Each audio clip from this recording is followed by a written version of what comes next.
के बड़ी आज हम देखने जा रहे हैं मुस्को टेंसेई के एपिसोड 3 और 4 को। हमने बात करी थी पार्ट 1 में एपिसोड 1 और 2 के बारे में, और उस वीडियो की लिंक तुम डिस्क्रिप्शन में चेक कर सकते हो। एपिसोड की स्टार्टिंग में हमें दिखाया जाता है पॉल और जेनिथ को। यहाँ पर पॉल जेनिथ के मजे लेने की कोशिश कर रहा होता है, लेकिन तभी बीच में इनको इंटरप्ट करने के लिए आ जाता है ये लीचड़, जो इन दोनों से बाहर जाने की परमिशन मांगने आया है। रूडियस के मुंह से ये सुनकर जेनिथ बहुत खुश हो जाती है, क्योंकि ये यहाँ पर फर्स्ट टाइम बाहर जाने की परमिशन मांगने आया है। पॉल जेनिथ से कहता है कि उसे डर लगा करता था कहीं उनका बेटा डरपोक न निकल जाए। तभी यहाँ पर उनके पास रूडियस आ जाता है। रूडियस पॉल से कहता है, क्या आपको सच में ऐसा लगता था कि मैं डरपोक निकल जाऊंगा? पॉल कहता है, नहीं ऐसी बात नहीं है, क्योंकि तुम कभी रोते नहीं और बच्चे होकर भी बच्चे जैसा बिहेव नहीं करते। रूडियस कहता है, अरे आपका बेटा स्मार्ट है तो आपको इसमें टेंशन क्यों हो रही है? रूडियस की बात पर पॉल कहता है, नहीं ऐसी कोई बात नहीं है, अगर तुम ज्यादा स्मार्ट हो तो 2-3 गर्लफ्रेंड ले आओ। इसके बाद अब यहाँ पर पॉल रूडियस को ताकत के बारे में समझा रहा होता है। इसके बाद यहाँ पर रूडियस इन दोनों को बाय कहकर बाहर चले जाता है। बाहर चलते चलते वो रॉक्सी को थैंक्स भी कहता है, क्योंकि रॉक्सी की वजह से ही वो बाहर निकलने से डरता नहीं है। अब कुछ दूर तक जाने के बाद रूडियस देखता है कि 3 बच्चे मिलकर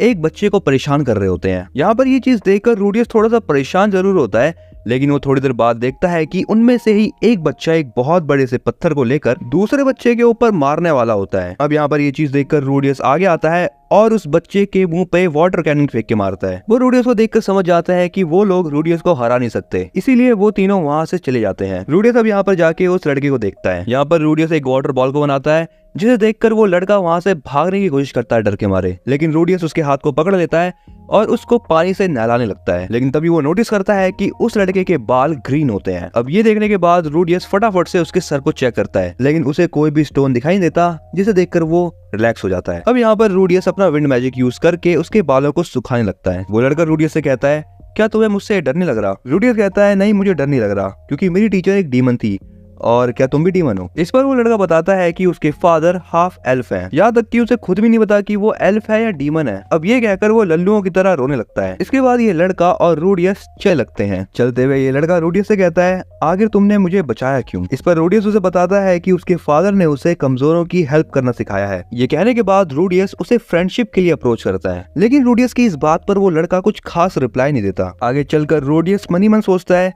ये लड़का बहुत ही ज्यादा सुंदर है, जब ये बड़ा हो जाएगा तब तो लड़कियां इसके पीछे पागल हो जाएंगी, इसीलिए मैं इसके साथ रहता हूँ। इसकी कृपा रही तो 1-2 तो मिल ही जाएगी मुझे भी। अब यहाँ पर रूडियस उस लड़के को अपना नाम बताता है, जिसके बाद वो उससे उसका भी नाम पूछता है। वो लड़का अपना नाम बता ही रहा होता है कि तभी वहाँ पर हवाएं चलने लगती हैं, जिससे कि वो अपना बस थोड़ा सा ही नाम बता पाता है, और वो नाम होता है सिल्फ। रूडियस उससे कहता है, चलो कुछ खेलते हैं। सिल्फ इस बात पर मना कर देता है और कहता है, तुम मुझे मैजिक सिखा दो। इस बात पर रूडियस भी मान जाता है, क्योंकि वो सोचता है यार टाइम पास तो करना ही है, घर जाके क्या फायदा। इसीलिए अब वो उसे मैजिक सिखाने लगता है, और सिखाते सिखाते शाम हो जाती है। ये देखकर रूडियस सिल्फ को उसके घर छोड़ देता है। सिल्फ को छोड़ने के बाद रूडियस अपने घर भी चले जाता है। जैसे ही रूडियस घर पहुंचता है, पॉल गेट पर खड़ा होता है। पॉल रूडियस से कहता है, क्या तुम जानते हो मुझे अभी गुस्सा क्यों आ रहा है? रूडियस कहता है, नहीं मेरे को तो नहीं पता, आप ही बता दीजिए। पॉल यहाँ पर और भी ज्यादा गुस्सा होते हुए कहता है, तुम्हें सबसे पहले माफी मांगनी चाहिए। यहाँ तक कि वो रूडियस को एक चाटा भी मार देता है। चाटा खाने के बाद रूडियस कहता है, मैंने तो अपना बेस्ट देने की कोशिश करी, तब भी मुझे पता नहीं चल रहा कि आप मुझ पे गुस्सा क्यों हो रहे हो। इसके बाद रूडियस पॉल से कहता है, चलो डैड कोई बात नहीं, अगली बार से जब मुझे कभी भी 3 लोग किसी एक आदमी को परेशान करते हुए दिखेंगे, तब मैं चौथा आदमी बनके उन तीनों को ज्वाइन कर लूंगा और मैं भी उसको परेशान करने लगूंगा। इसके बाद जब मैं बड़ा होऊंगा तब मैं ग्रे रैट फैमिली को छोड़ दूंगा, और उसके बाद फिर मैं कभी भी ग्रे रैट फैमिली का नाम नहीं लूंगा। इसके बाद पॉल उससे कहता है, सच बताओ हुआ क्या था? इस पर रूडियस उसे कोई भी जवाब नहीं देता, लेकिन वो मनी मन सोचता है, तुम मुझसे जीत नहीं पाओगे पॉल, क्योंकि मुझे बहस करने में 20 साल से ज्यादा का एक्सपीरियंस है। लेकिन तभी पॉल रूडियस से सॉरी कहता है। इसके बाद रूडियस जेनिथ के पास जाके उससे कहता है, आज मैंने एक नया दोस्त बनाया। अब हमें यहाँ पे पता चलता है कि पॉल इतना गुस्से में क्यों था। रूडियस ने जिस बच्चे के ऊपर वाटर बॉल से अटैक किया था, उस बच्चे की माँ ने आके पॉल को बहुत सुनाया, और यही सारी बातें पॉल डिनर टेबल पे सोच रहा होता है। तभी यहाँ पर जेनिथ आती है और पॉल से पूछती है, आखिर तुम्हें हुआ क्या है? पॉल उसको उसके और रूडियस के बीच में हुई बहस के बारे में बताता है। पॉल कहता है, अगर मैंने रूडियस को घर छोड़ने के बारे में कह दिया तो वो खुशी खुशी घर छोड़ भी देगा। जिस पर जेनिथ कहती है, जैसे तुमने छोड़ा था। इसके बाद सीन कुछ समय बाद का होता है,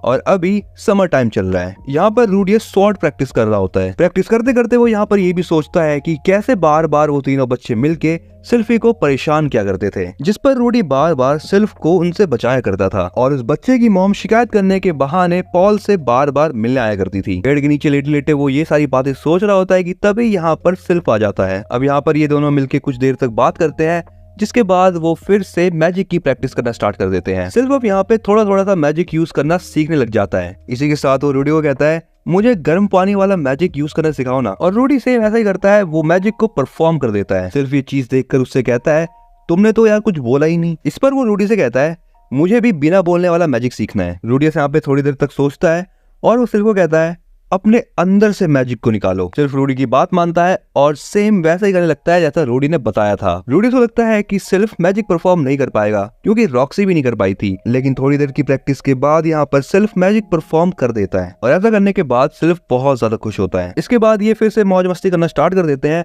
और थक हार के फिर ये दोनों एक जगह पर लेट जाते हैं। तभी यहाँ पर बारिश होने लगती है, जिसे देखते हुए रूडियस सिल्फ को अपने घर ले जाता है। लिलिया रूडियस को देखकर कहती है आपके लिए नहाने का पानी तैयार है। रूडियस यहाँ पे नहाने के लिए पूरा तैयार है, लेकिन वो देखता है कि सिल्फ यहाँ पर शर्मा रहा है। ये देखकर रूडियस उसे कहता है अरे नहाओगे नहीं क्या, कपड़े तो उतारो। लेकिन सिल्फ यहाँ पे अभी भी शर्मा रहा होता है, इसलिए अब रूडियस उसके जबरदस्ती कपड़े उतारने की कोशिश करता है। रूडियस उसके पूरे कपड़े उतार देता है सिवाय इस चीज के। अब यहाँ पर सिर्फ उसे रोकने की बहुत ज्यादा रिक्वेस्ट करता है, जिस पर रूडियस पीछे हट जाता है और कहता है ठीक है मैं नहीं उतार रहा। अब जैसे यहाँ पर थोड़ा सा माहौल शांत होता है, रूडियस फटाफट से उसके अंडरवेयर को खींच देता है। बट यहाँ पर उसको पता चलता है कि मामला थोड़ा सा उल्टा सीधा है। एक्चुअली में ये सिल्फ नहीं शिल्पा है, यानी हाँ सिल्फ एक लड़की है। अब सिल्फ यहाँ पे बहुत तेज चिल्ला के रोने लगती है, जिसकी आवाज सुन के पॉल यहाँ पर आ जाता है। इसके बाद एक अगला सीन दिखाया जाता है जहाँ पर पॉल और रूडी एक साथ नहा रहे होते हैं। पॉल रूडियस से कहता है आखिर तुमने ऐसा क्यों किया। इस पर रूडियस सॉरी कहता है, लेकिन यहाँ पर फिर भी पॉल रीजन पूछता है। रूडियस कहता है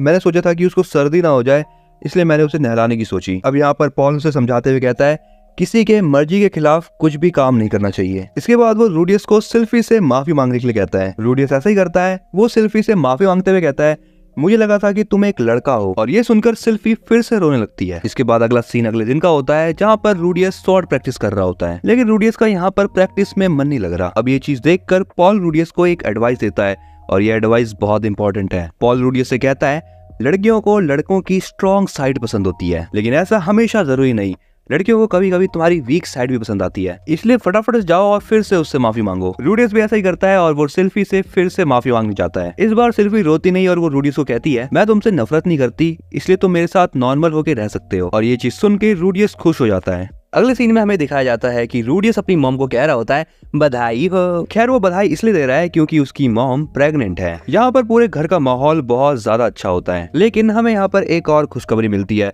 और ये खुशखबरी बड़ी ही अनएक्सपेक्टेड होती है, क्योंकि भाई साहब यहाँ पर लिलिया भी प्रेग्नेंट हो रखी है। अब तुम सोच रहे होगे कि यार इसका सिस्टम किसने बजा दिया, तो मैं यहाँ पर तुम्हें दो ऑप्शन देता हूँ। ऑप्शन ए ये लीचड़, और ऑप्शन बी लीचड़ का बाप। वेल लीचड़ अभी किसी का सिस्टम बिगाड़ नहीं सकता, तो हाँ ये काम लीचड़ के बाप ने करा है। और इस बात के पता चलने के बाद सारी खुशियां खत्म हो जाती है और पूरे घर में सन्नाटा फैल जाता है। अब यहाँ पर पॉल मासूम बनने की कोशिश कर रहा है, क्योंकि सब जानते हैं कि ये कांड करने वाला यही बंदा है। वेल पॉल इस चीज के लिए जेनिथ से माफी मांगता है, लेकिन जेनिथ उसे घूरते हुए आगे आती है और उसके मुंह पे एक थप्पड़ मारती है। इसके बाद अगले सीन में जेनिथ और लिलिया टेबल में बैठे हैं और वो दोनों ही बहुत ज्यादा टेंशन में लग रहे हैं। जेनिथ लिलिया से कहती है तो अब तुम क्या करने वाली हो आगे। लिलिया कहती है मैं इस बच्चे को अपने गांव में ले जाके पालूंगी। जेनिथ उससे कहती है कि तुम्हारे गांव का रास्ता 1 महीने का है और तुम इस बच्चे को लेके 1 महीने तक कैसे ट्रेवल करोगी। लिलिया कहती है हाँ मुझे पता है, लेकिन मेरे पास और कोई चारा नहीं है। पीछे से पॉल भी कुछ बोलने की कोशिश करता है, लेकिन जेनिथ उसके ऊपर चिल्ला के उसको चुप करा देती है। रूडियस यहाँ पर मनी मन सोच रहा होता है कि लिलिया उसकी हर चीज में कितनी ज्यादा हेल्प करती है। यहाँ तक कि लिलिया को ये बात भी पता है कि रूडियस कितनी ज्यादा लीचड़बंदी करता है,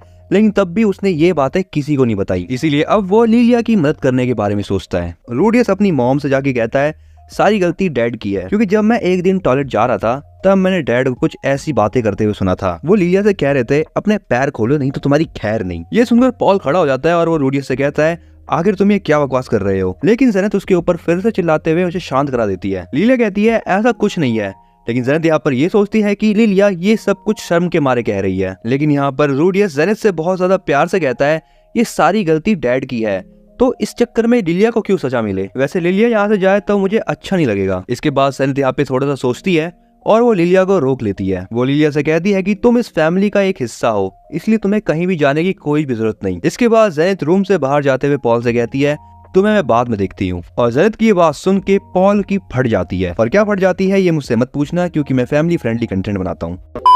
वेल अब यहाँ पर लिलिया खुशी के मारे रोने लगती है। इसके बाद अगले दिन हमें दिखाया जाता है कि रूडियस और पॉल तलवारबाजी कर रहे हैं, लेकिन अब क्या फायदा रूडियस, तेरा बाप तो तलवार कहीं और चला चुका है। एनीवेज यहाँ पर पॉल रूडियस के ऊपर रैपिड अटैक कर रहा होता है, जिसे देखकर रूडियस कहता है, डैड आप अपना गुस्सा मेरे ऊपर मत निकालिए। लिलिया खिड़की से खड़े होके इनको देख रही होती है और वो यहाँ पर मनी मन सोचती है, आखिर मुझे क्यों छोड़ दिया गया, क्योंकि पॉल को बहकाने वाली तो मैं ही थी। यहाँ पर हमें दिखाया जाता है कि असलियत में उस रात हुआ क्या था। एक्चुअली में यहाँ पर लिलिया जेनेट और पॉल की आवाजें सुनकर अपना कंट्रोल खो देती है, यानी कुछ वैसी वाली आवाजें सुन के समझ जाओ। वेल इसी वजह से लिलिया ने पॉल को सिड्यूस करने की कोशिश करी और वो बंदा सिड्यूस हो भी गया। लिलिया इसी के साथ ये भी कहती है कि जब रूडियस छोटा था तब से ही लिलिया को उससे डर लगा करता था, क्योंकि रूडियस उसे बहुत गंदी नजरों से देखा करता था। लेकिन जो भी हो, रूडियस ने कल उसकी जान बचाई, इसलिए वो जिंदगी भर उसकी एहसानमंद रहेगी। इसके बाद हमें यहाँ पे दिखाया जाता है कि काफी समय बीत चुका है और हमें यहाँ पे दिखाया जाता है कि यहाँ पर 2 बच्चे हैं और ऑब्वियसली हमें पता है कि ये बच्चे किसके हैं। इसके बाद अगले सीन में हमें रूडियस ये बात बताता है कि लिलिया अब उससे बात करने लगी है। अगले सीन में पॉल और रूडियस प्रैक्टिस कर रहे होते हैं। रूडियस कहता है,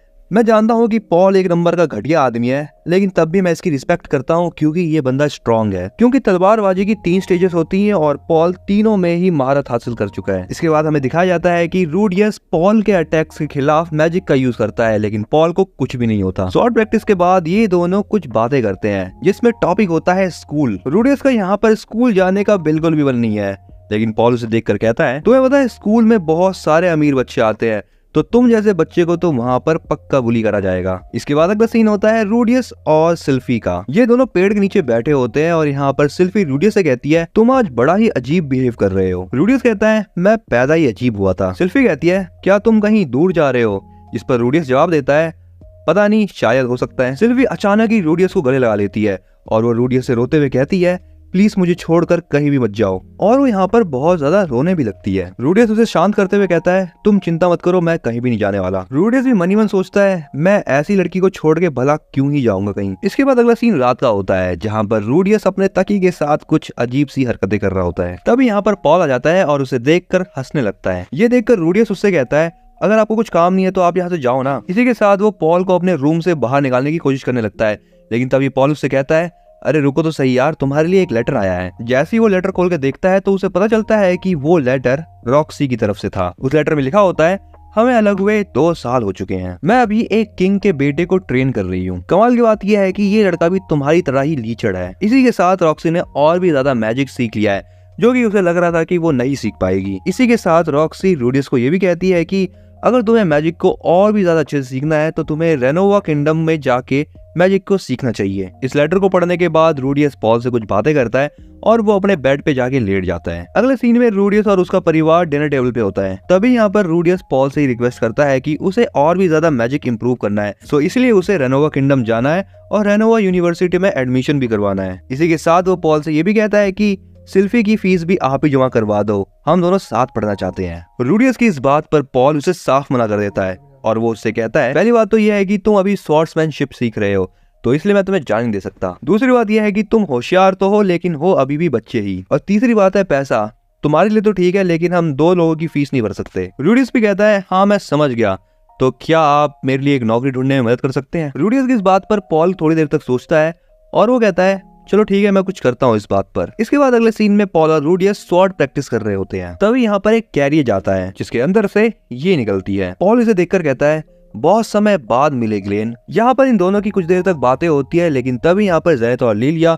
रूडियस से आके कहती है, हम तुम्हें बहुत मिस करेंगे। अब यहाँ पर पॉल रूडियस से कहता है, तो अगर मैं तुम्हें सिल्फी से दूर रहने के लिए कहूँ तो? रूडियस कहता है, इस बात पर तो मैं मना कर दूंगा साफ साफ। पॉल कहता है, मुझे लगा ही था कि तुम कुछ ऐसा ही कहोगे।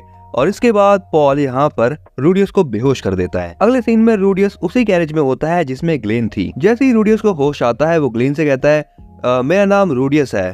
ग्लेन कहती है, मेरा नाम है ग्लेन और कल से हम दोनों एक साथ काम करेंगे। और इसी के साथ बडीज ये वाला पार्ट होता है यहाँ पर एंड। कल तुम्हें ये वीडियो कैसी लगी और इसमें से तुम्हें कौन सा पार्ट अच्छा लगा, इस बारे में तुम मुझे कमेंट बताना। नेक्स्ट पार्ट जल्दी आएगा, तो उसके लिए इस चैनल को सब्सक्राइब भी कर लो और हाँ, इस वीडियो को लाइक करना बिल्कुल मत भूलना। तो फटाफट से कर दो लाइक और मैं मिलता हूँ तुम्हें अगले पार्ट में।